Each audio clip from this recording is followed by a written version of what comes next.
మానవుడు తరతరాలుగా ఆశామోహాలనడి పాశములో బంధింపబడి ఉంటున్నాడు. చలి కోసం పొయ్యి మీద చిన్న మంట వేసుకుంటే పర్వాలేదు. కానీ చలి ఎక్కువైందని మంట ఎక్కువ పెడితే ఇల్లు కూడా కాలిపోయే ప్రమాదం లేకపోలేదు. కోరికలు కూడా అంతే. జీవనానికి సరిపోయే అవసరాలు కోరికలుగా ఉండడం తప్పులేదు. కానీ ఎప్పుడైతే మనలో అత్యాశలు పుట్టాయో అప్పుడు మనల్ని మనం కాల్చుకున్నట్లే అవుతుంది.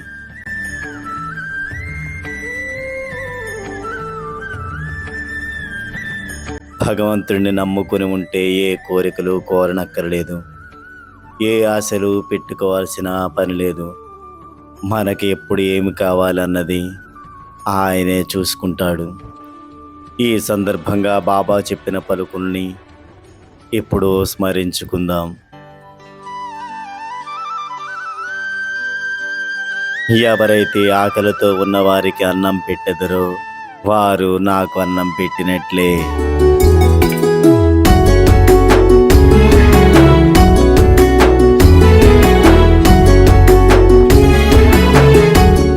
కాబట్టి మనం కూడా బాబాని నమ్ముకుంటూ మనకు ఉన్న దాంట్లో కొంత సాటి మనిషికి, జీవులకి పంచిపెడితే అటువంటి వారికి బాబా ఎటువంటి లోటు లేకుండా చూసుకుంటాడు.